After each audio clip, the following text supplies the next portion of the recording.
और इस वक्त की बड़ी जानकारी से आप सभी को रूबरू कराते चले। छत्तीसगढ़ के बलरामपुर में उग्र भीड़ का पुलिस पर हमला। उग्र महिलाओं ने एसएसपी पर चलाई लाठी। युवक की मौत के बाद महिलाओं में आक्रोश देखने को मिल रहा है। बीते दिन भी काफी ज्यादा पथराव किया गया था भीड़ द्वारा, गुस्साई भीड़ द्वारा, और महिला पुलिस पर उग्र भीड़ ने पथराव किया।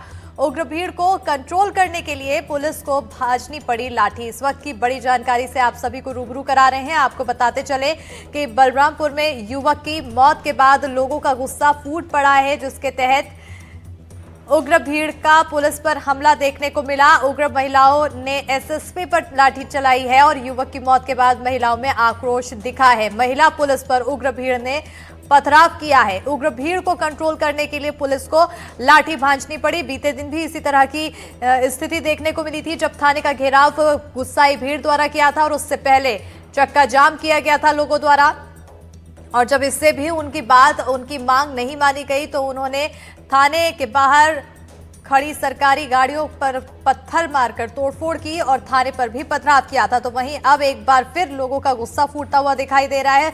गुस्साई भीड़ के बीच गुस्साई महिलाएं भी यहां पर उग्र होती दिखाई दी और पुलिस पर हमला किया गया, जहां पर उग्र महिलाओं ने एसएसपी पर लाठी चलाई है। और युवक की मौत के बाद महिलाओं में यह आक्रोश देखने को मिला है। महिला पुलिस पर उग्र भीड़ ने पथराव भी किया है, लाठी चलाई, पथराव किया। तो वहीं भीड़ को कंट्रोल करने के लिए पुलिस ने लाठी भांजी है।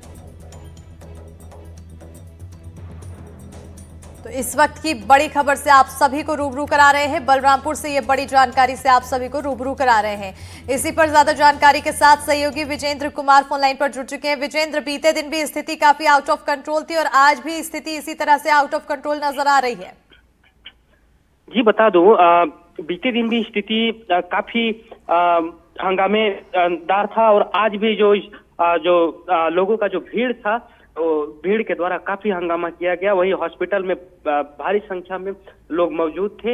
वही जो बलरामपुर पुलिस है, वो जो मृतक गुरुचंद मंडल है, उसके लाश को कड़ी पुलिस व्यवस्था, सुरक्षा व्यवस्था के साथ में वहां से निकाली और उसके गृहग्राम ले जाने के लिए जब जिला हॉस्पिटल के गेट पर पहुंचे तो वहां पर एक बार फिर से बलरामपुर पुलिस और जो मृतक के जो परिजन थे उन लोगों के बीच फिर से धूमाधस्ती देखने को मिली। वहाँ जो आक्रोशित जो महिला थे, जो मृतक के जो परिजन हैं, और उनके द्वारा जो निमिषा पांडे जो जसपुर जिले की जो एडिशनल एसपी है, वे आए थे यहाँ पर। स्थिति पर जो स्थिति बिगड़ता हुआ देखकर उन्हें बुलाया गया था और लगातार जो भीड़ था उसको समझाने का प्रयास कर रहे थे। हालांकि भीड़ काफी उग्र था और किसी की मानने को तैयार नहीं थे। इसी दौरान जो जसपुर एडिशनल एसपी निमिषा पांडे हैं, उनके ऊपर जो मृतक गुरुचरण मंडल है, उनके परिजनों के साथ जो महिलाएं आई थी, उन्होंने लाठीचार्ज कर दिया। जी बिल्कुल, अभी के फिलहाल क्या कुछ स्थिति बताई जा रही है विजेंद्र, क्योंकि बीते दिन से ये गुस्सा देखने को मिल रहा है और देख के लग नहीं रहा है कि लोगों का गुस्सा इतनी जल्दी कंट्रोल हो पाएगा। जी बता दूं, जिला हॉस्पिटल से जो मृतक गुरुचंद मंडल है, उनके लाश को पुलिस कड़ी सुरक्षा के साथ में उनके गृह ग्राम संतोषी नगर लाने में कामयाब तो हो चुकी है, लेकिन उनके ग्राम पहुंचते ही भारी मात्रा में पुलिस बल यहाँ मौके पर मौजूद है और ग्रामीण भी इकट्ठा हो चुके हैं और यहाँ भी लगातार विरोध प्रदर्शन का दौर जारी है।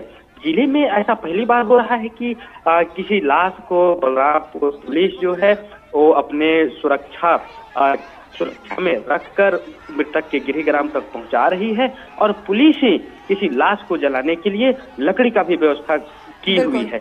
बिल्कुल जी, बिल्कुल विजेंद्र, हमारे सहयोगी नीलेश त्रिपाठी भी जुड़ चुके हैं। सीधा रुख करेंगे नीलेश की ओर। नीलेश, क्योंकि स्थिति काफी ज्यादा आउट ऑफ कंट्रोल होती हुई दिखाई दे रही है और पिछले कुछ समय से लगातार देखने को मिल रहा है, कभी सूरजपुर की घटना और अब यहाँ पर बलरामपुर की घटना।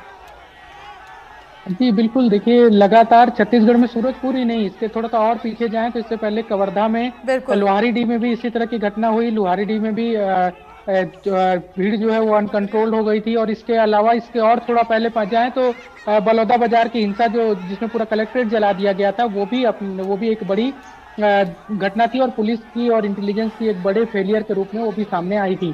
तो ऐसे में लगातार पिछले 4-5 महीने में लगातार अलग अलग जिलों में इस तरह की घटनाएं लगातार हो रही हैं और सभी मामले को हम अगर एक उसमें धागे में पिरोएं तो एक नजर आएगा कि सभी मामलों में पुलिस के खिलाफ आम लोगों की जो उनके पुलिस के खिलाफ आक्रोश है और पुलिस के प्रति जो आम लोगों में जो भरोसा होना चाहिए उसकी कमी है।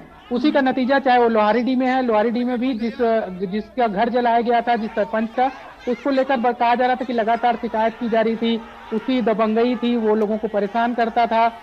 और इसके बाद भीड़ जो है वो जब एक हत्या हुई उसके बाद बेकाबू हो गई और उसका घर जला दिया, उसको भी जिंदा जला दिया। इसके बाद सूरजपुर की घटना, बलौदा बाजार की घटना को लेकर भी यही कहा जा रहा था कि लगातार प्रशासन से वहां के जो प्रदर्शनकारी थे, जो लोग समाज के लोग थे, वो मांग कर रहे थे कि उचित कार्रवाई करो और वो संतुष्ट नहीं थे। उसके बाद उस बड़ी घटना को अंजाम दिया गया। बलौदा बाजार के बाद लोहारीडीह के बाद सूरजपुर में भी इसी तरह के मामले सामने आए कि एक अपराधी जिसके ऊपर कई सारे अपराध दर्ज हैं, कई सारे मामलों में संगीन अपराधी भी है और पुलिस जवान पर ही, एक आरक्षक पर ही खौलता हुआ तेल फेंक देता है, एक बच्चे को छत से फेंक देता है। उसके बाद भी पुलिस उसे गिरफ्तार नहीं करती और उसके बाद एक हत्या हो जाती है पुलिस आरक्षक की पत्नी और उसकी बेटी की, उसमें वो मुख्य आरोपी के तौर पर सामने आता है। उसके बाद जो भीड़ बेकाबू होती है तो फिर एक बड़ा रूप ले लेता है घटना और उसके अब लगभग 15 दिन उस घटना को हुए। इस बीच अब नया मामला बलरामपुर जिले से आ गया है। बलरामपुर में भी दो दिन से लगातार पुलिस के खिलाफ जो आक्रोश है, पुलिस के खिलाफ जो अविश्वास है जनता का, उसका एक बड़ा प्रमाण देखने को मिल रहा है और इस तरह की भीड़ जो है उसको काबू करने में भी पुलिस असक्षम है। इस पूरे मामले में जो सबसे बड़ा सवाल उठता है वो ये भी उठता है कि पुलिस का इंटेलिजेंस क्या कर रहा है। जब भीड़ इतनी बेकाबू है, पहले से पता चल रहा है कि भीड़ ऐसा हो सकता है, लेकिन इंटेलिजेंस को कोई खबर ही नहीं मिल रही है कि वो थाने का घेराव करने वाले हैं, थानों में उस तरह से पर्याप्त बल लगाया जाए कि थाने के अंदर प्रवेश ही न कर पाए भीड़। फिर अभी गांव में जो स्थिति बन रही है वहां पर को लेकर भी कोई ऐसा इंटेलिजेंस, एडिशनल एसपी जैसी अधिकारी को मारते हुए नजर आ रहे हैं लोग चप्पल से, कहीं ना कहीं हैरान करने वाला विषय बनता है नीलेश। और जो कि इंटेलिजेंस की आप बात कहते हुए नजर आ रहे हैं, ये एक बड़ा सवाल यहाँ पर पैदा करता है और स्थिति ये सिर्फ आज की नहीं है, ये कल रात से ही, कल शाम से ही इसी तरह की जस की तस बरकरार है, वो कम होने का नाम नहीं ले रही है। लोगों, ये साफ पता चल रहा है कि प्रदेश में लोगों को प्रशासन पर भरोसा नहीं है और खुद ही भीड़ को अब कदम उठाना पड़ रहा है। बिल्कुल, देखिए मतलब एक ही घटना नहीं है अस्मिता, इसके पहले जो 4 घटनाएं जिसमें पब्लिक डायरेक्ट प्रशासन, पुलिस और प्रशासन पर हमलावर हो गई है। ये अलग अलग लोहारीडीह, बलौदा बाजार, बिल्कुल जो भीड़ है वो प्रशासन पर हमलावर हो रही है, जो भीड़ है उनको प्रशासन पर भरोसा नहीं है और ये दर्शाता है कि लोगों के अंदर प्रशासन को लेकर बिल्कुल भी भरोसा नहीं बचा, खत्म होता हुआ दिखाई दिया। और स्थिति अब क्या कुछ दिखाई दे रही है आपके टीवी स्क्रीन पर। बहुत शुक्रिया नीलेश तमाम जानकारी देने के लिए। विजेंद्र, बहुत शुक्रिया तमाम जानकारी देने के लिए।